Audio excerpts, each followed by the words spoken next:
ಶಿಕ್ಷಣ ಕೊಡಕ್ ಆಗ್ಲಿಲ್ಲ ಅಂದ್ರೆ ಅದು ಶಿಕ್ಷಣವೇ ಅಲ್ಲ ಅಂತ ನನಗನ್ಸುತ್ತೆ. ಹೀಗಾಗಿ ವಿದ್ಯಾರ್ಥಿಗಳಲ್ಲಿ ಶಿಕ್ಷಣ ಉದ್ಯೋಗವನ್ನು ಸ್ವಯಂ ಉದ್ಯೋಗ ಸೃಷ್ಟಿಸುವಂತಹ ವೃತ್ತಿಪರ ಶಿಕ್ಷಣ ಆಗ್ಬೇಕು ಇವತ್ತಿನ ದಿವಸ. ಹಾಯ್, ಎಲ್ರಿಗೂ ನಮಸ್ಕಾರ. ನಮ್ಮ ಈ ಅಮೇಜಿಂಗ್ ಪಾಡ್ಕಾಸ್ಟ್ ನ ಮೊದಲನೇ ಸಂಚಿಕೆ. ಇವತ್ತಿನ ದಿವಸ ನಾವು ಚರ್ಚೆ ಮಾಡುವಂತಹ ವಿಷಯ ಈ ಶೈಕ್ಷಣಿಕ ವ್ಯವಸ್ಥೆ, ಅದು ಮಕ್ಕಳ ಮೇಲೆ ಆಗುವಂತಹ ಪರಿಣಾಮಗಳು. ಈ ಶೈಕ್ಷಣಿಕ ವ್ಯವಸ್ಥೆಯಲ್ಲಿ ನಮ್ಗೆಲ್ರಿಗೂ ಗೊತ್ತು, ತುಂಬಾ ಕಾಂಪಿಟೇಟಿವ್ ಆಗಿದೆ. ಮಾರ್ಕ್ಸ್ ತುಂಬಾನೇ ಇಂಪಾರ್ಟೆಂಟ್ ಆಗಿದೆ, ನಮ್ಗೆಲ್ರಿಗೂ ಗೊತ್ತು. ಈ ಮಾರ್ಕ್ಸ್ ಜೊತೆ ಮಕ್ಕಳ ಬೆಳವಣಿಗೆ ಹೇಗೆ ಆಗ್ತದೆ, ಅವರ ಮೇಲೆ ಮಾನಸಿಕ ಒತ್ತಡ ಹೇಗೆ ಆಗ್ತದೆ, ಮತ್ತು ಪೇರೆಂಟ್ಸ್ ಕೂಡ ಫ್ಯೂಚರ್ ಬಗ್ಗೆ ಹೇಗೆ ಮಕ್ಕಳ ಮೇಲೆ ಒತ್ತಡನ ಹೇರ್ತಾ ಇದ್ದಾರೆ ಅನ್ನೋದ್ರ ಬಗ್ಗೆನೆ ನಾವು ಇವತ್ತು ಚರ್ಚೆ ಮಾಡ್ತಾ ಇದ್ದೇವೆ. ಈ ವಿಷಯದ ಬಗ್ಗೆ ಚರ್ಚೆ ಮಾಡಲು ನಮ್ಮ ಜೊತೆ ಶ್ರೀಮತಿ ಸವಿತಾ ಬಿ ನಾಸಿ ಅವರಿದ್ದಾರೆ.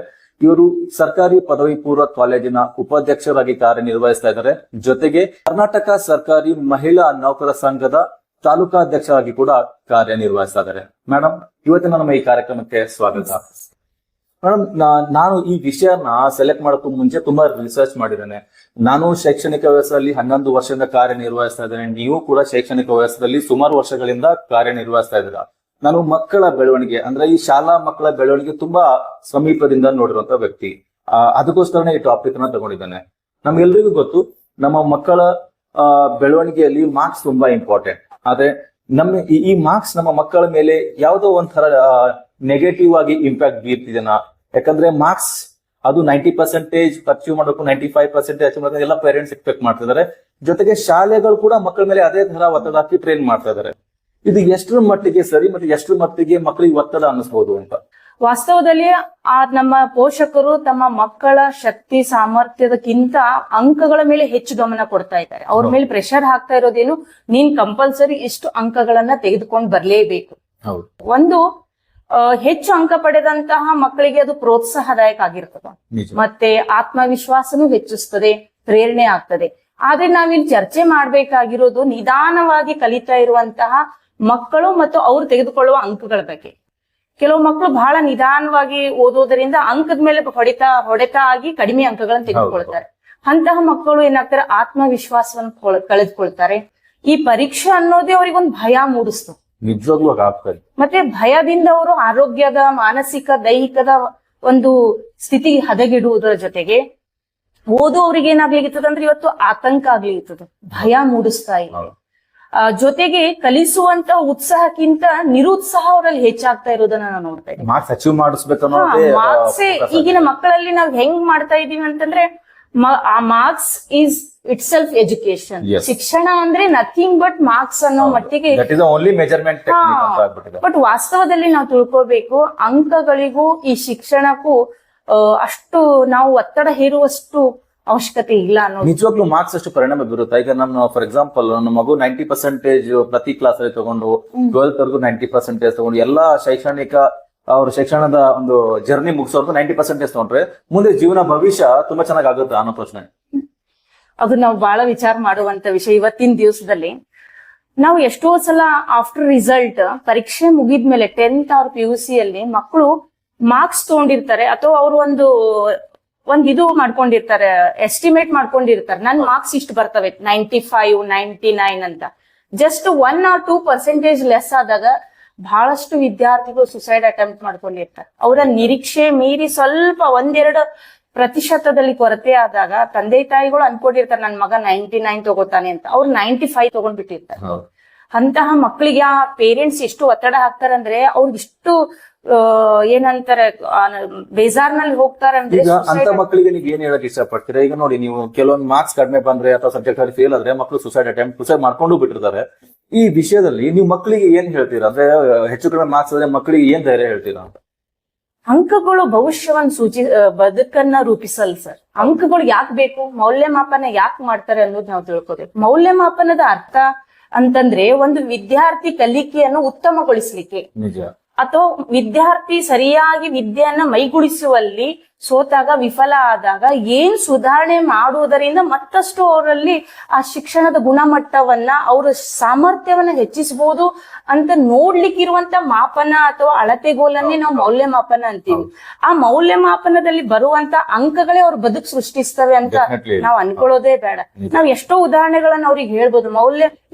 ಶಿಕ್ಷಣ ಕಲಿದೆ, ಕಡಿಮೆ ಕಲಿತುನು ಅನೇಕ ಕ್ಷೇತ್ರದಲ್ಲಿ ತಮ್ಮ ಸಾಧನೆ ನೀಡಿದಂತ ಅನೇಕ ಸಾಧಕರು ನಮ್ಮ ದೇಶದಲ್ಲಿ ಇರೋದನ್ನ ನಾವು ಉದಾಹರಣೆ ಕೊಟ್ಟು ಅವ್ರಿಗೆ ನಾವು ಮನ ಪರಿವರ್ತಿಸಬಹುದಲ್ಲ. ಎಲ್ಲಾ ಮಕ್ಕಳು ಓದಿನಲ್ಲಿ ಬುದ್ಧಿವಂತರಿರ್ಬೇಕು, ಫಾಸ್ಟ್ ಇರ್ಬೇಕು ಅಂತಿಲ್ಲ. ಕೆಲವು ಮಕ್ಕಳು ಜೀನಿಯಸ್ ಇರ್ತಾವ, ಇನ್ ಕೆಲವು ಮಕ್ಕಳು ತುಂಬಾ ನಿಧಾನವಾಗಿ ಕಲಿಕೆಯನ್ನು ಮೈಗೂಡಿಸ್ಕೊಂಡಂತವ್ರು ಇರ್ತಾರೆ. ನಾವ್ ಅದಕ್ಕೆ ಉದಾಹರಣೆ ಹೇಳ್ಬೇಕು. ಅವರು ಶಿಕ್ಷಣ ಅನ್ನೋದು ರವೀಂದ್ರನಾಥ್ ಟ್ಯಾಗೋರ್ ಅದೇ ಹೇಳ್ತಾರೆ. ಶಿಕ್ಷಣ ಅಂದ್ರೆ ಒಂದು ಕೊಟೇಶನ್ ಕೊಡ್ತಾರೆ ಅವರು. ಏನಂದ್ರೆ ಮಗು ಮಾನವನಾಗಿ, ಮಗು ನಾಗರಿಕನಾಗಿ ಎಲ್ಲೆಡೆಯೂ ಎಲ್ಲಾ ಕಡೆಯೂ ಎಲ್ಲರೊಡನೆಯೂ ಸ್ನೇಹ, ಘನತೆ, ಗೌರವದಿಂದ ವರ್ತಿಸುವಂತ ಮಾಡುವುದು ಶಿಕ್ಷಣ ಅಂತ ಹೇಳಿದ್ದಾರೆ ಹೊರತು ಅಂಕ ಪಡೆಯೋದ್ರ ಬಗ್ಗೆ ಶಿಕ್ಷಣ ಅಂತ ಯಾವ ನಮ್ಮ ಶಿಕ್ಷಣ ತಜ್ಞರು ಈ ಪದವನ್ನು ಅಲ್ಲಿ ಬಳಸಿಲ್ಲ. ಅಂಕ ಅನ್ನೋ ಶಬ್ದ ಯಾವ ತಜ್ಞರಿಂದು ನಾನು ಕೇಳೇ ಇಲ್ಲ. ಹೌದೌದು, ಇದು ಈಗಿನ ಜನರೇಷನ್ ಅಲ್ಲೇ ಆಗ್ತಾ ಇದೆ. ಈಗ ನೀವು ರವೀಂದ್ರನಾಥ್ ಟ್ಯಾಗೋರ್ ಅವರು ಹೇಳಿರುವಂತಹ ಈ ಹೇಳಿಕೆ ತುಂಬಾ ಚೆನ್ನಾಗಿದೆ. ಜೊತೆಗೆ ಈಗ ನೋಡಿ, ಮಾರ್ಕ್ಸ್ ಅನ್ನೋದು ಗೊತ್ತಾಯ್ತು ನಮ್ಗೆ, ಈಗ ಅದು ಭವಿಷ್ಯ ಸೃಷ್ಟಿಸಲ್ಲ ಅಂತ ಹೇಳಿ. ಮತ್ತೆ ಇನ್ನೂ ಒಂದು ಇಂಪಾರ್ಟೆಂಟ್ ವಿಷಯ, ಎಲ್ಲಾ ಮಕ್ಕಳು ಅದೇ ಸ್ಪೀಡ್ ಅಲ್ಲಿ ಕಲಿಯಲ್ಲ. ಕೆಲವೊಬ್ರು ಸ್ವಲ್ಪ ಸಮಯ ತಗೋತಾರೆ, ಕೆಲವೊಬ್ರು 10ನೇ 12ನೇ ತರಗತಿ ಆದ್ಮೇಲೆ ಚೆನ್ನಾಗಿ ಓದೋರು ಕೂಡ ನೋಡಿದ್ದೇವೆ. ಯಾಕಂದ್ರೆ 10th ಅಲ್ಲಿ ಫೇಲ್ ಆಗಿರೋ IAS ಆಫೀಸರ್ ಆಗಿದ್ರು ಕೂಡ ನಾನು ನೋಡಿದ್ದೇನೆ. ಈಗ ಸರಿ, ಎಜುಕೇಶನ್ ಜೊತೆಗೆ ನಮ್ಮ ಮಕ್ಕಳಿಗೆ ಬೇರೆ ಯಾವ್ದೋ ಸ್ಕಿಲ್ಸ್ ಬೇಕಾ ಅಂತ. ಯಾಕಂದ್ರೆ ಓನ್ಲಿ ಎಜುಕೇಶನ್ ಕಾನ್ಸಂಟ್ರೇಟೆಡ್ ಆಗಿದೆ. ಈಗ ನನ್ನ ಮಗು ಶಾಲೆಯಲ್ಲಿ ಚೆನ್ನಾಗಿ ಪರ್ಫಾರ್ಮೆನ್ಸ್ ಮಾಡ್ಲಿ ಅಂದ್ರೆ ದಡ್ಡ ಆಗ್ಬಿಟ್ಟಿದ್ದಾನೆ ಅಂತ ನಾನು ಸೆಟ್ ಮಾಡ್ಕೊಂಡ್ಬಿಟ್ಟಿರ್ತೀನಿ. ಯಾಕೆ ಅಂದ್ರೆ ನನಗೆ ಬೇರೆ ಯಾವ್ದು ಟೆಕ್ನಿಕ್ ಇರಲ್ಲ. ಈಗ ಫಾರ್ ಎಕ್ಸಾಂಪಲ್ ಏನೋ ಬೇರೆ ಆಕ್ಟಿವಿಟಿಯಲ್ಲಿ ಇದ್ದಾನೆ, ಈಗ ಸ್ಪೋರ್ಟ್ಸ್ ಅಲ್ಲಿ ಇದ್ದಾನೆ, ಸಂಗೀತದಲ್ಲಿದ್ದಾನೆ, ನೃತ್ಯದಲ್ಲಿದ್ದಾನೆ ಅಂದ್ರೆ ನನಗೆ ಅಟ್ಲೀಸ್ಟ್ ಇದರಲ್ಲಿ ಚೆನ್ನಾಗಿ ಮಾಡ್ತೇನೆ ಅನ್ಕೊಬಹುದು. ನಮ್ಮ ಮಕ್ಕಳಿಗೆ ಯಾವ ಆಸ್ಪದ ಕೂಡ ಇಲ್ಲ. ಜೊತೆಗೆ ಯಾವ್ದೋ ಸ್ಕಿಲ್ ಈಗಿನ ಜನರೇಷನ್ ಮಕ್ಕಳಿಗೆ ಬೇಕಾ ಅಂತ. ಪ್ರತಿಯೊಂದು ಮಗುವಿನ ಜನನದೊಂದಿಗೆ ಅವರಲ್ಲಿ ಒಂದು ಕಲೆ ಕೌಶಲ್ಯ ಇದ್ದೇ ಇರುತ್ತೆ ನಿಜವಾಗ್ಲೂ. ಎಲ್ಲಾ ಮಕ್ಕಳು ಒಂದು ಆರ್ಟಿಸ್ಟ್ ಆಗಿ ಹುಟ್ಟಿರ್ತಾರೆ. ನಾವು ಪೋಷಕರು, ಶಿಕ್ಷಕರು ಅದನ್ನು ಹೊರತರುವಲ್ಲಿ ಸ್ವಲ್ಪ ಹೆಚ್ಚು ಎಫರ್ಟ್ಸ್ ಹಾಕಿದ್ರೆ ಖಂಡಿತ ನಮಗೂ ಒಂದು ಮಗುವಿನಲ್ಲಿರುವ ಪ್ರತಿಭೆಯನ್ನ ಗುರುತಿಸ್ಲಿಕ್ಕೆ, ಅವರಲ್ಲಿರುವ ಕಲೆಯನ್ನು ಗುರುತಿಸ್ಲಿಕ್ಕೆ ಸಾಧ್ಯ ಅದ. ಅವರನ್ನ ಓದುವುದಲ್ಲಿ ನಿಧಾನ ಆದಂತಹ ಮಕ್ಕಳು ಖಂಡಿತ ಒಂದು ಕಲೆಯಲ್ಲಿ ಮುಂದುವರೆದೇ ಇರ್ತಾರೆ. ನಾವು ಅದಕ್ಕೆ ಎಕ್ಸಾಂಪಲ್ಸ್ ಗಳು ಸಹ ಕೊಡಬಹುದು. ಈಗ ನಾವು ಕ್ರಿಕೆಟ್ ಕ್ಷೇತ್ರದಲ್ಲಿ ಅತ್ಯಂತ ಭಾರತ ರತ್ನ ಪ್ರಶಸ್ತಿ ತೆಗೆದುಕೊಂಡಂತ ಸಚಿನ್ ತೆಂಡೂಲ್ಕರ್ ಅವ್ರನ್ನ ಉದಾಹರಣೆ ಇಟ್ಕೋಬಹುದು. ಅವ್ರ ಎಜುಕೇಶನ್ ನಾವು ಬ್ಯಾಕ್ ಗ್ರೌಂಡ್ ತಗೊಂಡ್ರೆ ನಾವು ಎಜುಕೇಶನ್ ಬಗ್ಗೆ ಎಲ್ಲಿ ಮಾತಾಡೋದಿಲ್ಲ. ಅದನ್ನ ನಾವು ಗುರುತಿಸೋದು ಹೇಗೆ? ತೆಂಡೂಲ್ಕರ್ ಅವರು ಅಂದಾಗ, ಮೇಡಮ್ ಅವರು 10ನೇ ತರಗತಿ ಫೇಲ್ ಆಗಿದ್ರು, ಪರೀಕ್ಷೆಗೆ ಹೋಗಿರ್ಲಿಲ್ಲ.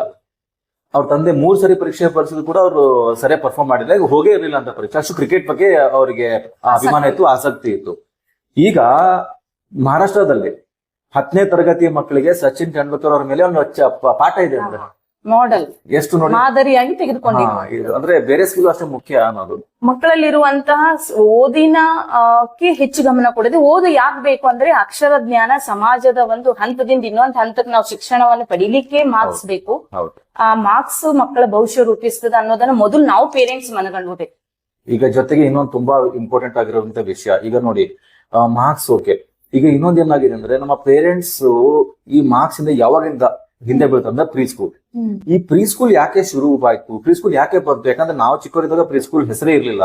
ನಮ್ಮ ಶಿಕ್ಷಣಿಕ ವ್ಯವಸ್ಥೆಯಲ್ಲಿ ಪ್ರೀ ಸ್ಕೂಲ್ ಅನ್ನ ರೆಕಗ್ನೈಸ್ ಆಗಿ ಕೂಡ ಮಾಡಲ್ಲ. It is not even compulsory. Actually ನಮ್ಮ ವೆಸ್ಟರ್ನ್ ಎಜುಕೇಶನ್ ಮತ್ತೆ ಜಪಾನ್ ಅಲ್ಲಿ ಕೆಲವೊಂದು ಎಜುಕೇಶನ್ ಸಿಸ್ಟಮ್ ನೋಡ್ತಾ ಇರ್ತೀನಿ, ಅಲ್ಲಿ ಮಕ್ಕಳಿಗೆ 5 ರಿಂದ 8 ವರ್ಷದವರೆಗೂ ಪರೀಕ್ಷೆನೇ ಇರಲ್ಲ.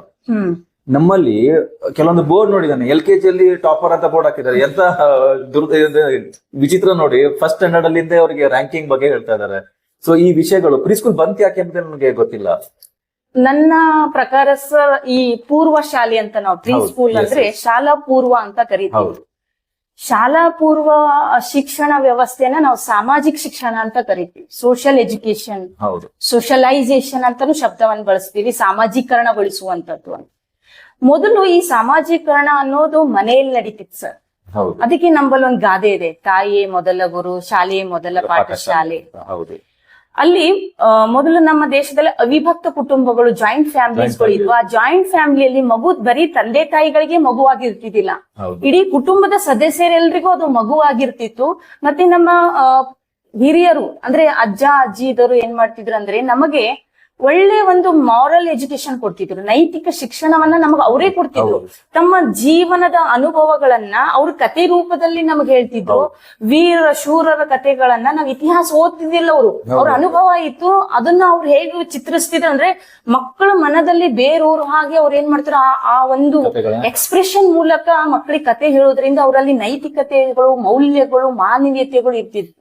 ಮತ್ತೆ ಅವರಲ್ಲಿ ಒಂಥರ ಭಯ ಇರ್ತಿದ್ದಿಲ್ಲ. ಈ preschool itself shows the phobia ಅಂತ ಅನ್ಸ್ತದ ನನಗ. ಶಾಲೆ ಅಂದ್ರೇನೆ ಭಯ ಅನ್ನೋ ಮಟ್ಟಿಗೆ ನಾವು 2.5 ವರ್ಷದ ಮಗುವಿಗೆ ಪ್ರೀ ಸ್ಕೂಲ್ ಹಾಕ್ಬಿಡ್ತೀವಿ.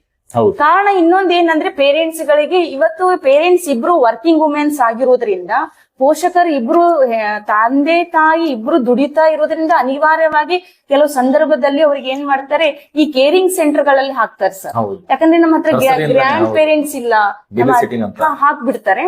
ಅವ್ರ ಏನ್ ಮಾಡ್ತಾರೆ, ಇವ್ರಿಗೆ ಮಕ್ಕಳಿಗೆ ಅವ್ರಿಗೆ ಜವಾಬ್ದಾರಿ ಏನು, ಮಗುವಿಗೆ ಊಟ ಮಾಡಿಸೋದು, ಮಲಗಿಸೋದು, ಆಟ ಆಡಿಸೋದು ಅಷ್ಟೇ ಕೆಲಸ. ಶಿಕ್ಷಣ ಕೊಡುವಂತ ಸಂದರ್ಭ ಬರುವುದಿಲ್ಲ. ಯಾಕೆ ಅಂದ್ರೆ ಅಲ್ಲಿ ಮಕ್ಕಳು ಇದು ಒಂದೇ ನಮ್ದು ಆಗಿರೋದಿಲ್ಲ.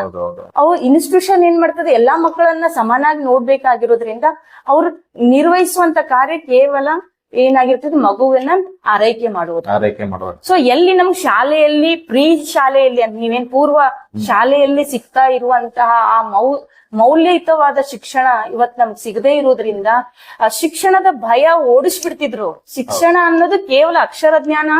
ಶಿಕ್ಷಣ ಅಂದ್ರೆ ಸಾಮಾಜಿಕ ಜೀವನದಲ್ಲಿ ನಾವು ಹೇಗಿರ್ಬೇಕು, ಹೇಗ್ ವರ್ತಿಸ್ಬೇಕು ಅಂತ ಕಲಿಸ್ಕೊಡೋದು ಶಿಕ್ಷಣ ಅನ್ನೋದು ನಾವ್ ಇವತ್ ಮರ್ತ್ ಬಿಟ್ಟಿದೀವಿ ಏನೋ ಪೇರೆಂಟ್ಸ್ ಅಂತ ಅನ್ಸಾಗಿದೆ ಮೇಡಮ್. ಆಗಿದೆ ಈಗ ಇದು ಅಷ್ಟು ಮುಖ್ಯವಾಗಿದೆ. ಯಾಕಂದ್ರೆ ನಮ್ಮ ಮಕ್ಕಳು ಅಜ್ಜಾಜಿಗೆ ಮಿಸ್ ಮಾಡ್ಕೊಳ್ಳೋ ಪರಿಸ್ಥಿತಿ ಬಂದಿದೆ. ಅಜ್ಜಾಜಿ ಕತೆಗಳೇ ಕೇಳಿಲ್ಲ, ಆ ಕತೆಗಳನ್ನೀಗ ಪ್ರೀ ಸ್ಕೂಲ್ ಹೋಗಿ ಕೇಳ್ತಾ ಇದ್ದಾರೆ.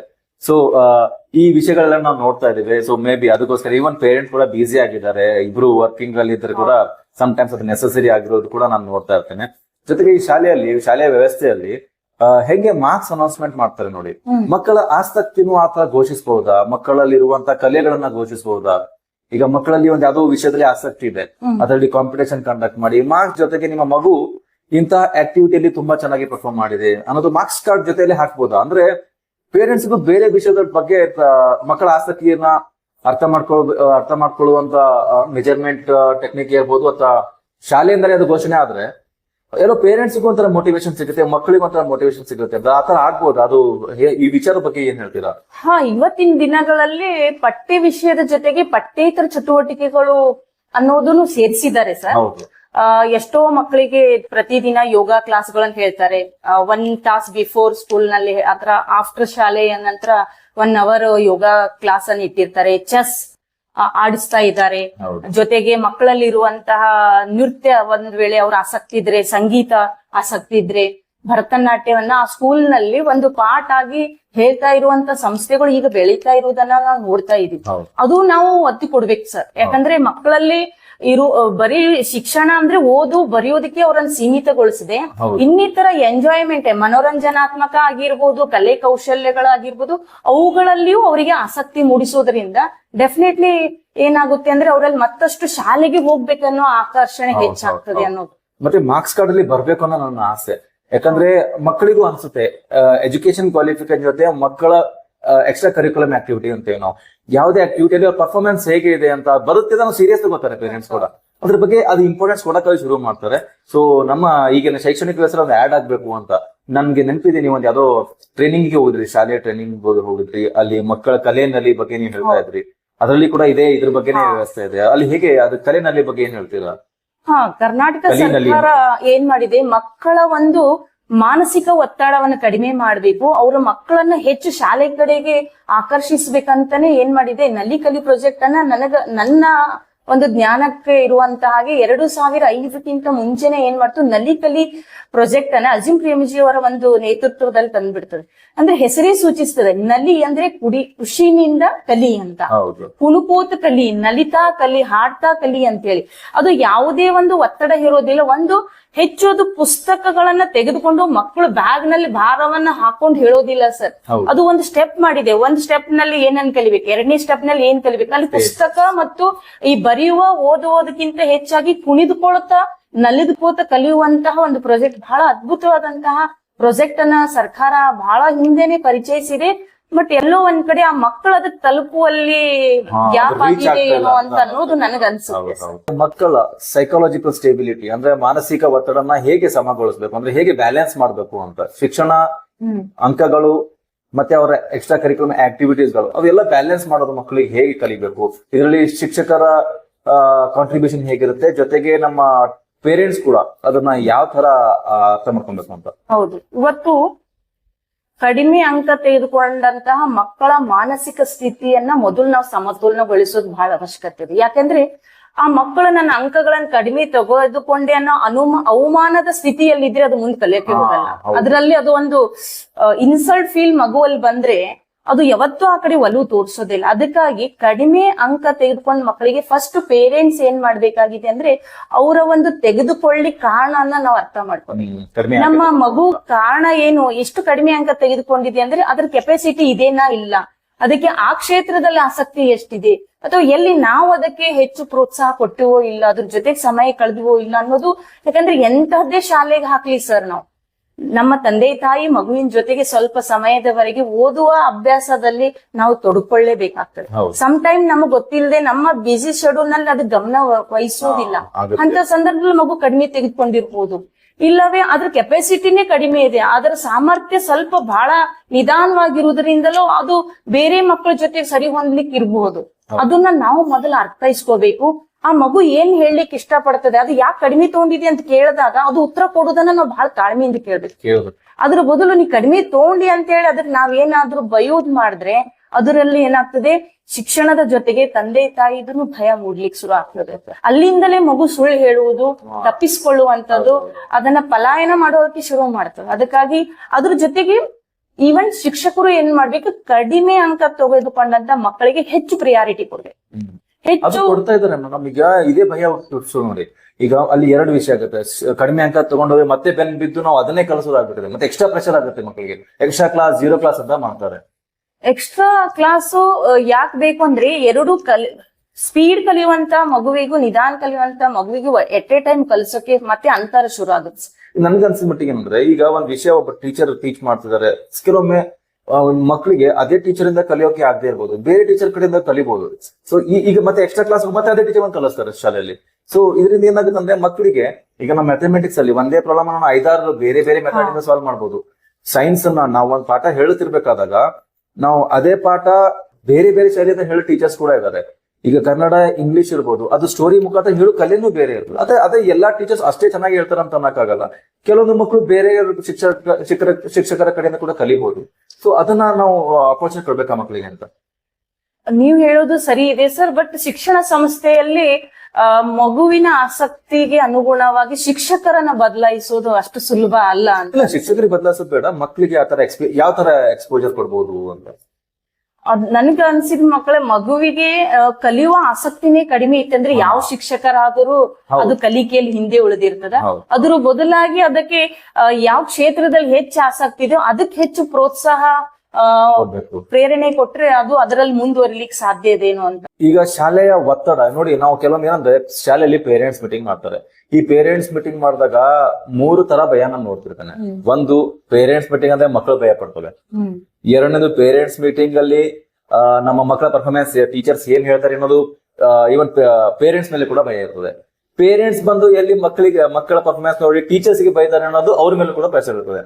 ಟೀಚರ್, ಮಗು ಮತ್ತೆ ಪೇರೆಂಟ್ಸ್, 3 ಜನರಿಗೆ ಪೇರೆಂಟ್ಸ್ ಮೀಟಿಂಗ್ ಅಂದ್ರೆ ಭಯ. ಈಗ ಈ ಪೋಷಕರಿಗೆ ಏನ್ ಹೇಳಕ್ ಇಷ್ಟಪಡ್ತಾರೆ, ಪೇರೆಂಟ್ಸ್ ಮೀಟಿಂಗ್ ಅಂತ ತಕ್ಷಣ ಅವ್ರ ಮಕ್ಕಳು ಚೆನ್ನಾಗೇ ಪರ್ಫಾರ್ಮ್ ಮಾಡಿರ್ಬೇಕು ಅಂತ ಮೈಂಡ್ ಸೆಟ್ ಇಂದ ಹೋಗಿರ್ತಾರೆ. ಸೊ ಈ ಒತ್ತಡದ ಬಗ್ಗೆ ನೀವ್ ಏನ್ ಹೇಳ್ತೀರಾ? ಫಸ್ಟ್ ಆಫ್ ಆಲ್ ನಮ್ಮ ಪೋಷಕರು ಒತ್ತಡ ಅನ್ನೋದನ್ನ ಬಿಟ್ಟೇ ಬಿಡ್ಬೇಕು. ತಮ್ಮ ಮೇಲೆ ಹಾಕೊಳ್ಳೋದು, ಮಕ್ಕಳ ಮೇಲೆ ಮತ್ತು ಶಿಕ್ಷಕರ ಮೇಲೆ. ಹೌದು, ತಾವೇ ಎಕ್ಸ್ಪೆಕ್ಟ್ ಮಾಡ್ತಾರೆ ಇಷ್ಟ ಮಕ್ಕಳು ಮಾಡ್ಬೇಕು ಅಂತ. ತಾನು ಪಡೆಯದಿದ್ದನ್ನು ನನ್ನ ಮಕ್ಕಳು ಪಡೀಲಿ, ನನ್ನ ಮಗು ತರ್ಲಿ ಅನ್ನೋದು ಒಂದು ನಿರೀಕ್ಷೆ ಏನ್ ಮಾಡ್ತಾ ಇದೆ ಅಂದ್ರೆ ಅವರಿಗೆ ಅವ್ರ ಮಗುವನ್ನ ಅರ್ಥ ಮಾಡ್ಕೊಳ್ಳಲಿ ತಡಿತಾ ಇದೆ ಅಂತ ನನ್ಗೆ. ಅದಕ್ಕಾಗಿ ತನ್ನ ಮಗುವಿನ ಒಂದು ಸ್ಥಿತಿಯನ್ನ ಆ ತಂದೆ ತಾಯಿ ಅರ್ಥ ಮಾಡ್ಕೊಳ್ಳಿಲ್ಲ ಅಂದಾಗ ಏನ್ ಮಾಡ್ತದೆ, ಶಿಕ್ಷಕರ ಮೇಲೂ ಒತ್ತಡ ಹಾಕ್ತಾರೆ, ಮತ್ತೆ ಮಗುವಿನ ಮೇಲೂ ಒತ್ತಡ ಹಾಕ್ತಾರೆ. ಆ ಮಗು ಓದಿಲ್ಲ ಅಂದ್ರೆ ಮನೇಲಿ ಆ ಮಗುವಿಗೆ ಮಾನಸಿಕವಾಗಿ ನಾವು ಒಂದ್ ಸ್ವಲ್ಪ ಬೈಯುವುದಾಗ್ ಕಂಪೇರ್ ಮಾಡ್ತಿರ್ತೇವೆ. ಕಂಪೇರ್ ಮಾಡಿ ಹೋಲಿಕೆ ಮಾಡಿ ಅಂದಾಗ ಮಗುವಿಗೆ ಒತ್ತಡ ಆಗ್ತದೆ. ಇನ್ನೊಂದ್ ಕಡೆ ಟೀಚರ್ ಅನ್ನ ನಾವು ದೋಷಿಸ್ತಿರ್ತೀವಿ. ನಮ್ಮ ಮಗು ಪಾಠ ಸರಿಯಾಗಿ ಓದ್ಲಿಲ್ಲ ಅಂದ್ರೆ ನಮ್ಮ ಮೊದಲ ಗುರಿ ಏನಾಗಿರ್ತಂದ್ರೆ ಶಿಕ್ಷಕರನ್ನೇ ಗುರಿಗೊಳಿಸುವಂತದ್ದಾಗಿರುತ್ತೆ. ಸೊ ನಾವು ಅದನ್ನ ಬಿಟ್ಟು ಪೇರೆಂಟ್ಸ್ ಇವತ್ತು ಏನಾಗ್ಬೇಕಾಗಿದೆ, ಈ ಒತ್ತಡದಿಂದ ಹೊರ ಬರ್ಬೇಕಾದ್ರೆ ಅಂಕಗಳು ಜೀವನದ ಬದುಕನ್ನು ರೂಪಿಸೋದಿಲ್ಲ. ನನ್ನ ಮಗುವಿನಲ್ಲಿರುವ ಕಲೆ ಕೌಶಲ್ಯಗಳನ್ನ ನಾನು ಪ್ರೋತ್ಸಾಹ ಮಾಡಿ ಅದಕ್ಕೆ ಏನಾದ್ರೂ ಹೆಚ್ಚು ಒತ್ತು ಕೊಟ್ಟೋದ್ರಿಂದ ಅದು ನಾಳೆ ನಮ್ಮ ದೇಶದ ಒಂದು ಅದ್ಭುತ ಕ್ಷೇತ್ರದಲ್ಲಿ ಸಾಧನೆ ಮಾಡ್ಲಿಕ್ಕೆ ಸಾಧ್ಯ ಅದ ಅನ್ನೋದನ್ನ ಅರ್ಥೈಸ್ಕೊಳ್ಬೇಕು. ಇನ್ನೊಂದು ಪೇರೆಂಟ್ಸ್ ಗಳಿಗೆ ಇನ್ನೊಂದು ಒತ್ತಡ, ನಾನು ಒಂದು ಪೇರೆಂಟ್ ಆಗಿ ಹೇಳ್ಬೇಕು ಅಂದ್ರೆ, ನಾವು ದೊಡ್ಡ ದೊಡ್ಡ ಸಂಸ್ಥೆಯಲ್ಲಿ ನಮ್ಮ ಮಕ್ಕಳಿಗೆ ಶಾಲೆಗೆ ಕಳಿಸಿದಾಗ ಪ್ರೆಸ್ಟೀಜ್ ಆಗಿ ತಗೋತೀವಿ. ಅದನ್ನ ಸ್ಕೂಲ್ ಅಂದ್ರೆ ಪ್ರೆಸ್ಟೀಜ್ ಆಗಿ ತಗೋತೀವಿ. ದೊಡ್ಡ ಶಾಲೆಗೆ ಕಳಿಸಿದ ಮಾತ್ರ ನಮ್ಮ ಮಕ್ಕಳು ಚೆನ್ನಾಗಿ ಅಂಕಗಳನ್ನ ಪಡಿಬೇಕು ಅಂತ ಬಯಸ್ತೀವಿ. ಆ ನಿರೀಕ್ಷೆಯನ್ನ ಬಿಡ್ಬೇಕು. ನಮಗೆ ಕೆಲವೊಂದ್ಸಲ ಆರ್ಥಿಕ ಒತ್ತಡನು ಪೇರೆಂಟ್ಸಿಗೆ ಡೆಫಿನೆಟ್ಲಿ ಇದ್ದೇ ಇರ್ತದೆ. ಯಾಕಂದ್ರೆ ನಾವು ಮಕ್ಕಳಿಗೆ ಇವತ್ತು ಎಜುಕೇಶನ್ ಮಹತ್ವ ಕೊಡೋದ್ರಿಂದ ಆರ್ಥಿಕ ಹೊರೆಯನ್ನ ಬದಿಗಿಟ್ಟು ನಾವು ಮಕ್ಕಳಿಗೆ ಶಾಲೆಗೆ ಹಾಕಿರ್ತೀವಿ. ಅದಕ್ಕೆ ನಾವು ಆ ತರ ವಿಚಾರ ಮಾಡ್ತೀವೇನೋ ಇಲ್ಲ. ಇವತ್ತು ಗೌರ್ಮೆಂಟ್ ಸರ್ಕಾರಿ ಶಾಲೆಯಲ್ಲೂ ಒಳ್ಳೆ ಪರಿಣಿತ ಶಿಕ್ಷಕರು ಇದ್ದಾರೆ. ಆರ್ಥಿಕವಾಗಿ ನಮಗ್ ಹೊರೆ ಆಗ್ತಿತ್ತು ಅಂದ್ರೆ ಡೆಫಿನೆಟ್ಲಿ ನನ್ ಒಂದ್ ಸಂದೇಶ ಏನಂದ್ರೆ, ಸರ್ಕಾರಿ ಶಾಲೆಯಲ್ಲಿ ಸೇರಿಸ್ಬೇಕು. ಯಾವುದೇ ಶಾಲೆಯಲ್ಲಿ ಸೇರಿಸ್ರಿ, ಪೇರೆಂಟ್ಸ್ ಅವರಿಗೆ ಗಮನ ವಹಿಸುವುದಂತೂ ಖಂಡಿತ ಇದ್ದೇ ಇದೆ. ಸೊ ತುಂಬಾ ಖುಷಿ ಆಯ್ತು ನೀವು ಶೇರ್ ಮಾಡುವಂತ ವಿಷಯ. ಸೊ ನನ್ನ ಕೊನೆ ಪ್ರಶ್ನೆ ಇವತ್ತಿನ ಪಾಡ್ಕಾಸ್ಟ್, ಶಿಕ್ಷಣದ ಗುರಿ ಏನು ಅಂತ. ಈಗ ಮಕ್ಕಳು, ಪೇರೆಂಟ್ಸು, ಟೀಚರ್ಸು ಎಲ್ಲರೂ ಕೂಡ ಅರ್ಥ ಮಾಡ್ಕೊಳ್ಳುವಂತ ವಿಷಯ ಏನಂದ್ರೆ, ಈ ಶಿಕ್ಷಣ ಕೊಡಿಸ್ತಾ ಇದ್ದೇವೆ, ನಮ್ಗೆ ಎಲ್ರಿಗೂ ಗೊತ್ತು ಎಜುಕೇಶನ್ ವೆರಿ ಇಂಪಾರ್ಟೆಂಟ್ ಅಂತ ಗೊತ್ತು, ನಿಜವಾಗ್ಲೂ ಅದು ಇಂಪಾರ್ಟೆಂಟ್. ಇದರ ಅಲ್ಟಿಮೇಟ್ ಗುರಿ ಏನು ಅಂತ, ಶಿಕ್ಷಣ ವ್ಯವಸ್ಥೆ ಗುರಿ ಏನು ಅಂತ? ವಾಸ್ತವದಲ್ಲಿ ಶಿಕ್ಷಣದ ಗುರಿ ಕೇವಲ ಜ್ಞಾನಾರ್ಜನೆ ಅಲ್ಲ. ವಾಸ್ತವದಲ್ಲಿ ಶಿಕ್ಷಣದ ಗುರಿ ಜ್ಞಾನ ಕೌಶಲ್ಯವನ್ನ ವಿದ್ಯಾರ್ಥಿಯಲ್ಲಿ ಅಭಿವೃದ್ಧಿ ಪಡಿಸುವುದು, ಜೊತೆಗೆ ಜೀವನದಲ್ಲಿ ಯಾವುದೇ ಸಮಸ್ಯೆಗಳು ಬರ್ಲಿ ಅದನ್ನ ಎದುರಿಸುವಂತ ಸಾಮರ್ಥ್ಯ ಬೆಳೆಸಬೇಕು. ಮತ್ತೆ ಬರುವಂತಹ ಯಾವುದೇ ವಿಷಯದ ಕುರಿತು ವಿಮರ್ಶಾತ್ಮಕವಾಗಿ ಚಿಂತನೆ ಮಾಡುವ ಮನಸ್ಥಿತಿ ಬೆಳೆಸಬೇಕು. ಮತ್ತೆ ದೇಶದಲ್ಲಿ, ಸಮಾಜದಲ್ಲಿ ತನ್ನಿಂದಾದ ಕೊಡುಗೆ ನೀಡುವಂತದ್ದಾಗಿರ್ಬೋದು, ದೇಶ ಪ್ರೇಮ ಹೆಚ್ಚಿಸುವಂತದ್ದಾಗಿರ್ಬೋದು, ಮತ್ತು ಆತ್ಮವಿಶ್ವಾಸವನ್ನು ಮೊದಲು ಮೂಡಿಸುವಂತಿರ್ಬೋದು. ನಾನು ಯಾವುದೇ ದೇಶದ ಮೂಲೆಯಲ್ಲಿ ಹೋಗ್ಲಿ, ನಾನಲ್ಲಿ ನನ್ನ ಶಕ್ತಿ ಸಾಮರ್ಥ್ಯಕ್ಕೆ ಅನುಗುಣವಾಗಿ ಬರ್ತೀನಿ, ಸಾಧಿಸ್ತೀನಿ ಅನ್ನೋ ವಿಶ್ವಾಸ ಅದು ಶಿಕ್ಷಣ ಕೊಡಕ್ ಆಗ್ಲಿಲ್ಲ ಅಂದ್ರೆ ಅದು ಶಿಕ್ಷಣವೇ ಅಲ್ಲ ಅಂತ ನನಗನ್ಸುತ್ತೆ. ಹೀಗಾಗಿ ವಿದ್ಯಾರ್ಥಿಗಳಲ್ಲಿ ಶಿಕ್ಷಣ ಉದ್ಯೋಗವನ್ನು ಸ್ವಯಂ ಉದ್ಯೋಗ ಸೃಷ್ಟಿಸುವಂತಹ ವೃತ್ತಿಪರ ಶಿಕ್ಷಣ ಆಗ್ಬೇಕು. ಇವತ್ತಿನ ದಿವಸ ಶಿಕ್ಷಣವನ್ನ ನಾವು ಹೆಚ್ಚು ಅಂಕ ಗಳಿಸ್ತಾ ಇದೀವಿ, ನಮ್ಗೆ ಯಾವ್ದು ವೃತ್ತಿ ತಗೊಳಿಕ್ ಆಗ್ತಾ ಇಲ್ಲ ಅಂದ್ರೆ ಆ ಅಂಕಗಳು ವ್ಯಾಲ್ಯೂ ಅವತ್ ನಮ್ಗೆ ಗೊತ್ತಾಗುತ್ತೆ, ವ್ಯಾಲ್ಯೂ ಎದುರು ಅಂತ. ಹಾಗಾಗಿ ಅದು ಎಷ್ಟೋ ರ್ಯಾಂಕ್ ಸ್ಟೂಡೆಂಟ್ಸ್ ಇವತ್ತೇನ್ ಮಾಡ್ತಾ ಇದಾರೆ, ತಮ್ಮ ಜೀವನ ಸಾಗಿಸ್ಲೇಬೇಕು. ಎಷ್ಟೇ ಅಂಕ ಪಡೆದ್ರು ನಾವು ಸರ್ಟಿಫಿಕೇಟ್ ತಗೊಂಡ್ ಬದುಕಕ್ಕಾಗಲ್ಲ. ಅದಕ್ಕೆ ನಾನು ನೋಡಿದೀನಿ ಎಷ್ಟೋ, ಯಾವಾಗವಾಗ ನಾನು ಆಟೋದಲ್ಲಿ ಹೋಗ್ತಾ ಇರ್ಬೇಕಾದ್ರೆ ಅವ್ರಿಗೆ ನಾನು ಪ್ರಶ್ನಿಸಿರ್ತೀನಿ, ಏನ್ ಓದಿದೀರ ಅಂದ್ರೆ ನಾನು MA ಗೋಲ್ಡ್ ಮೆಡಲ್ ಅಂತ ಇರ್ತಾರೆ, ಆದ್ರೆ ಆಟೋ ನಡೆಸ್ತಾ ಇರ್ತಾರೆ. ದೊಡ್ಡ ದೊಡ್ಡ ರ್ಯಾಂಕ್ ಮತ್ತು ಅಂಕಗಳು ಪಡೆದವರು ವೃತ್ತಿಗಾಗಿ ಇನ್ನೊಂದು ಪ್ರವೃತ್ತಿಯನ್ನು ಮೈಗೂಡಿಸ್ತಾರೆ. ಅದಕ್ಕಾಗಿ ಈ ಶಿಕ್ಷಣ ಅವರಲ್ಲಿ ಎಲ್ಲೇ ಹೋದ್ರೂ ಬದುಕ್ತೀನಿ, ಆತ್ಮವಿಶ್ವಾಸದಿಂದ ಅದನ್ನ ಎದುರಿಸ್ತೀನಿ, ಮತ್ತೆ ಎಂಥದ್ದೇ ಕಷ್ಟ ಇರ್ಲಿ ಅದು ನನ್ನಿಂದ ನಿಭಾಯಿಸ್ಲಿಕ್ಕೆ ಸಾಧ್ಯ ಅನ್ನುವಂತಹ ಆತ್ಮಸ್ಥೈರ್ಯ ಹುಡುತಂದ್ರೆ ಅದು ನಿಜವಾದ ಗುರಿ ಆಗ್ಬೇಕು ಅನ್ನೋದು ಗುರಿ ಆಗ್ಬೇಕು. ಇದು ಗುರಿ ಆಗ್ಬೇಕು. ಇದು ಪ್ರತಿಯೊಬ್ಬರಿಗೂ ರೀಚ್ ಆಗ್ಬೇಕಾಗಿರುವಂತ ವಿಷಯ. ಶಿಕ್ಷಣ ಅಂದ್ರೆ ಮಕ್ಕಳಿಗೆ ತಾವು ಎಲ್ಲೇ ಹೋದ್ರು ಬದುಕಿನ ಧೈರ್ಯ ಕೊಡ್ಬೇಕು, ನಮ್ಮ ಸೊಸೈಟಿ ಜೊತೆ ಹೊಂದ್ಕೊಂಡು ಮುಂದೆ ಹೋಗೋಕೆ ಶಕ್ತಿ ಕೊಡ್ಬೇಕು, ಮಕ್ಕಳಿಗೆ ಯಾವುದೇ ಒಂದು ವಿಷಯ ತುಂಬಾ ಫಾಸ್ಟ್ ಆಗಿ ಕಲಿಯೋದಕ್ಕೆ ಸಪೋರ್ಟಿವ್ ಆಗ್ಬೇಕು. ಮತ್ತೆ ಬಹಳ ಇಂಪಾರ್ಟೆಂಟ್ ಅಂದ್ರೆ ನಮ್ಮ ಮಕ್ಕಳಿಗೆ ಇವತ್ತು ನಾವು ಅವರಲ್ಲಿರುವ ಕಲೆ ಕೌಶಲ್ಯಗಳನ್ನ ದಯವಿಟ್ಟು ಪ್ರೋತ್ಸಾಹಿಸಬೇಕು. ಹೊರ ಹಾಕುವಲ್ಲಿ ಪೇರೆಂಟ್ಸ್ ಮತ್ತೆ ಟೀಚರ್ಸ್ ಪಾತ್ರ ಬಹಳ ಮುಖ್ಯ. ನಮ್ಮನ್ನ ಅತಿಯಾಗಿ ಅರ್ಥ ಮಾಡ್ಕೋ ತಂದೆ ತಾಯಿ ಆದ್ರೆ ನೆಕ್ಸ್ಟ್ ನಮ್ ಟೀಚರ್ಸೇ ಆಗಿರ್ತಾರೆ. ಅದಕ್ಕೆ ನಾವು ಸಾಕಷ್ಟು ಉದಾಹರಣೆ ಕೊಡ್ಬೋದು.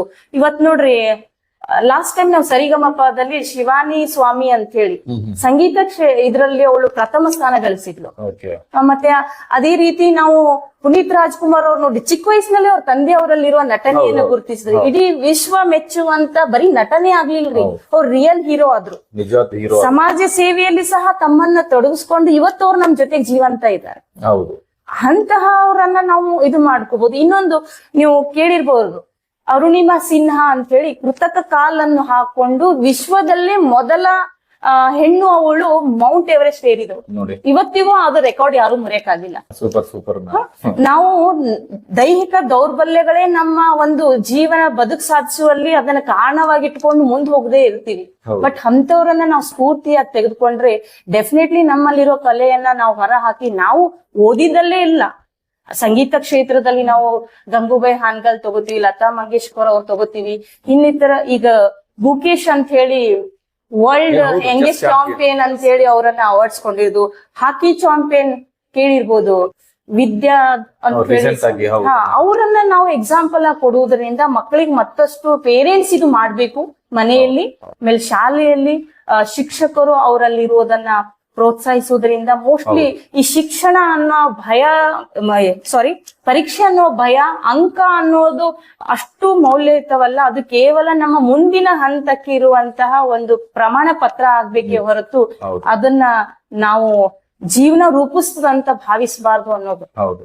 ಜೊತೆಗೆ ಮಾರ್ಕ್ಸ್ ಜೊತೆಗೆ ಅವರ ಎಬಿಲಿಟಿ ಜೊತೆ ಅದೇಂತಾರೆ, ಅವರ ಮಾರ್ಕ್ಸ್ ಜೊತೆಗೆ ಮಕ್ಕಳು ಕಲೆಯಲ್ಲಿ ಯಾವ ಕಲೆಯಲ್ಲಿ ಮುಂದೆ ಇದಾರ ಕೂಡ ಮಾರ್ಕ್ಸ್ ಗಳಲ್ಲಿ ಬಂದ್ರೆ ಇನ್ನೊಂದು ಒಳ್ಳೆ ಅದು ಪಾಯಿಂಟ್ ನೀವು ಹೇಳಿದ್ದು ನನಗೂ ಸರಿ ಅನಿಸ್ತಾ ಇದೆ.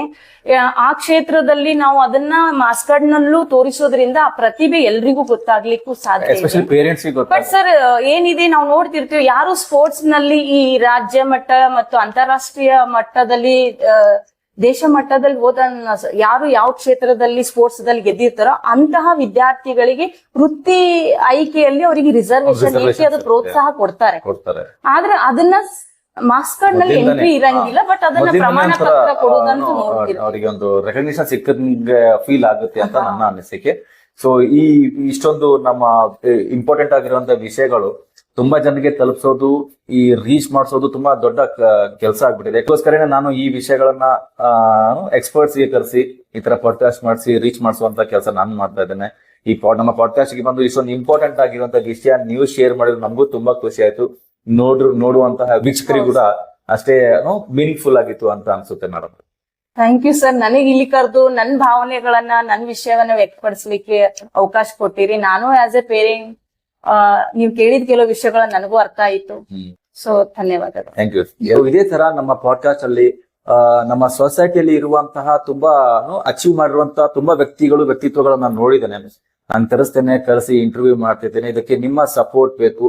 ಈ ವಿಡಿಯೋನ ನೋಡ್ತಾ ಇರೋರು ಸಬ್ಸ್ಕ್ರೈಬ್ ಮಾಡಿ, ಈ ಚಾನಲ್ ಅನ್ನ ಶೇರ್ ಮಾಡಿ, ಈ ವಿಷಯಗಳನ್ನ ತುಂಬಾ ಜನರಿಗೆ ರೀಚ್ ಮಾಡೋಲ್ಲಿ ನೀವು ನಮ್ಮ ಸಹಾಯ ಮಾಡ್ಬೇಕು ಅಂತ ಹೇಳ್ತಾ ಇವತ್ತಿನ ಈ ಪಾಡ್ಕಾಸ್ಟ್ ಇಂದ ತಮ್ಮೆಲ್ಲರಿಗೂ ಅಮರ್ದೀಪ್ ಪಡ್ಕೋನಿಯಿಂದ ನಮಸ್ಕಾರ.